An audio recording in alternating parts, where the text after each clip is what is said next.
What's going on, y'all? We're going to finish up this next tutorial. This time it's going to be focusing on the Scoundrel. I'm not sure how specific it's going to get. I actually don't think it's going to get specific into the character at all, other than maybe like an element of the card or of the character. So this one is saying we need to kill all three of these on the same round, so before they attack us. Let's take a look at these cards here. Actually, let's take a look at the situation. So these two guys up here are, if I can get the thing on there, archers. They have 2 health remaining each. They are 1, 2, 3 spaces, 1, 2, 3 spaces away. This one back here also has 2 and is 1, 2, it's 3 spaces away. Okay, so if we can hit at range 3, we don't even need to move. Let's see what kind of cards we have. Oh, so yeah, 2 damage, range 3, targets 2 characters, and we get an XP. Let me check one more thing. What does our modifier deck look like? 5 cards at 0. So the damage that we do is going to be exactly what's on the cards, because we're only going to be pulling 0s, and none of these characters or none of these enemies have shields.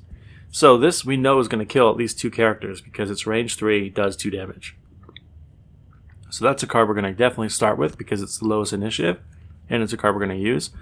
The bottom section of these 2 cards, attack 3, we're not going to really move. It's pull 2. Yeah, pull's going to be the way to go. All right, let's see this in action.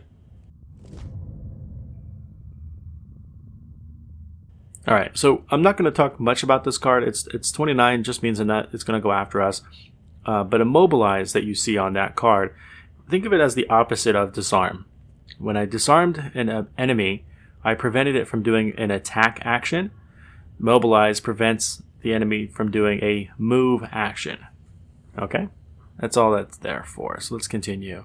It's not going to take an effect because, again, we're not going to let them attack this round. So let's just start with this attack 2 card.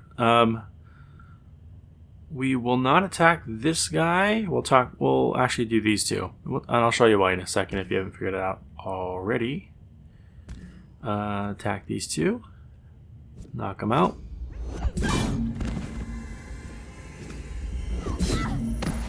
Easy peasy. So the reason that we did this specifically for those 2 characters is because of this pull. So we don't actually attack this unit over there. There's nothing that we're going to do to cause direct damage, but at range 3 we can certainly reach him, and we're just going to pull him closer to us. And those 2 spaces will land him directly on, oops, I need to confirm targets, that trap. There we go. Confirm pull. Get over here. Couldn't help it. Had to do it. Alright. And Scoundrel's turn. I don't think that's the end of the tutorial. Let's see. What do we need to do? Okay, so now we need to loot 5 tiles. So we know that if we end our turn, that we loot everything that's in the space that we occupy. But for now, we need to rest. What does this do? We're not even going to use that card. So 2 of these cards are going to help us accomplish that loot. We need to loot 5 tiles. That loot 2 is definitely going to be one of those cards we need. So we need a better top action. Look at that. We can move and attack. So we need quick hands and we need throwing knives. So let's see what cards we get when we short rest. Swift bow. This one's interesting too because it lets us loot every hex that we would enter, but we're going, like northwest, so we're not entering any spaces with hexes. So this is not going to help us. So we're gonna go ahead and burn this card. All right. What did I say we needed? We needed throwing knives, and this one, quick hands. Okay. Now everything that's on a card, we're targeting this one here, this move 2, attack 2. We could use it for the move, and if there's nothing for us to attack, so be it. We could even do it the other way around. We could choose this card and choose not to move and still be able to use the attack. It's just that the decisions are sequenced in that order of top to bottom. Okay, so we're going to just do this. We are going to move. And although it would be nice to move here, we're actually going to move right here to combo with the other loot too. Confirm movement. Alright, now it's going to want us to attack, but we can skip that attack. So for loot 2, it's pretty straightforward. You loot every space that is within range 2 of your current position. That's all of those spaces.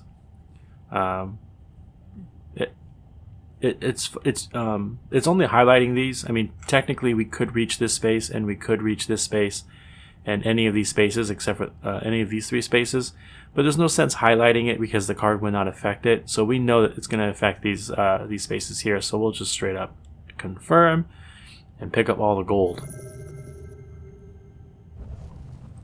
And that's pretty much that.